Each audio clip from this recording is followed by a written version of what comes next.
Hi guys.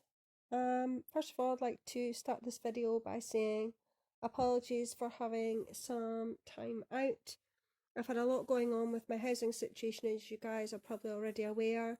There's a lot going on all over the world at the moment too, which is my health has been a little bit up and down because I have got really bad asthma and it's been driving me bananas.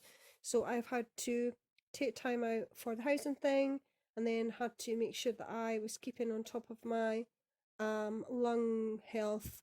Anyway, I'm here now and I want to start by talking about the subject matter this week, which is different types of water, like different uses and different types of water in the practice.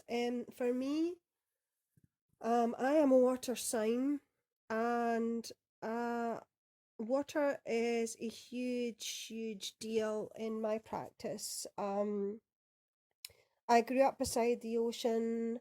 I've always been a swimmer.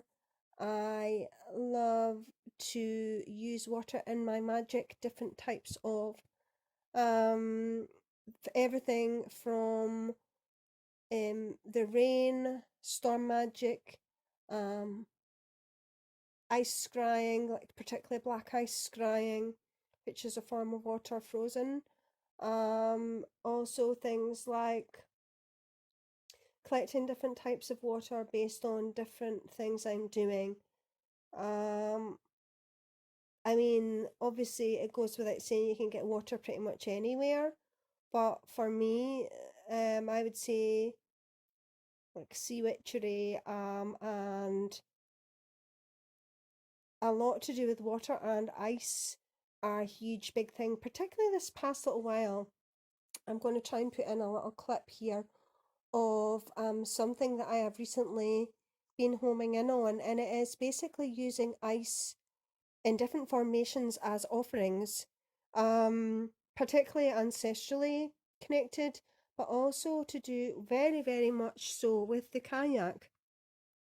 Um, so in the video that I'm going to try and incorporate into this actual piece today, it will show you about finding weird and wonderful, intricate um, ice trays and vessels so that you can actually create quite beautiful, elaborate, but cost effective ice molds that can be used in your practice.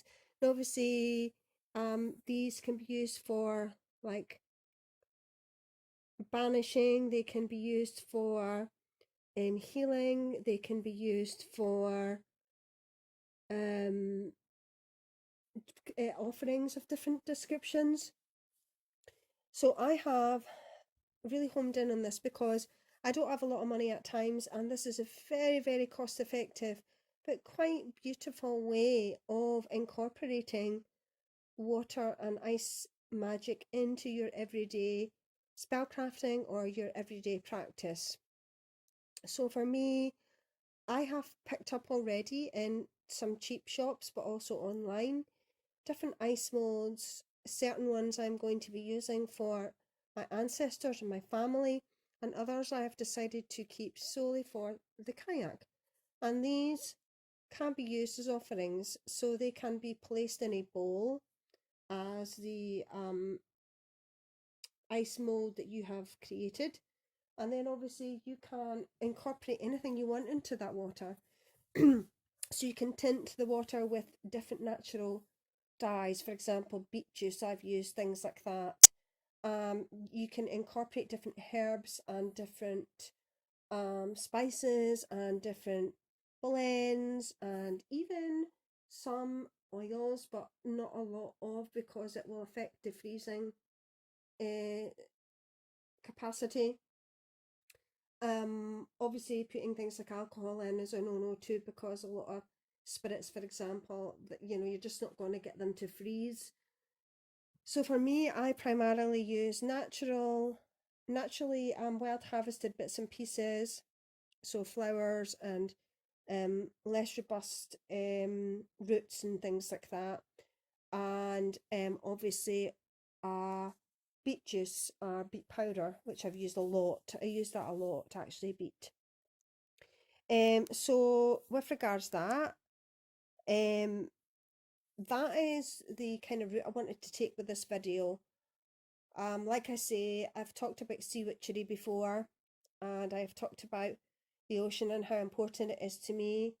So I thought I would go down a slightly different route and talk about like ice and ice magic and offerings, and I also use it for scrying obviously too. And in the winter time, like I say, my favourite is to find frozen areas of black ice and use that like my scrying tool, like my divinational vessel, if you will. And I absolutely love it. The more remote, the better. The more rugged and raw the terrain, the better. Like where I feel like I'm really out in the elements has the best effect for me and makes me feel more grounded. So I would say that is probably where I wanted to go with this video now. I'll try and incorporate a little snippet of the video I'm talking about and let you see kind of where I'm at. Now obviously this guy in the video has got some really elaborate ice molds, and I am not going to be quite as elaborate as that because I'm presuming the ones he found and are using are probably quite expensive, or definitely not in my budget, I would say. Maybe I'm wrong, I don't know, I've not really looked at the exact ones he's used, but it was what inspired me to go down that route. It was what inspired me to go around and find these more quirky and unique individualized ice molds. Anyway, I will try and stick the video in here.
You move so eloquently, effortlessly around, singing beautiful and melancholy mantras, no need for sound.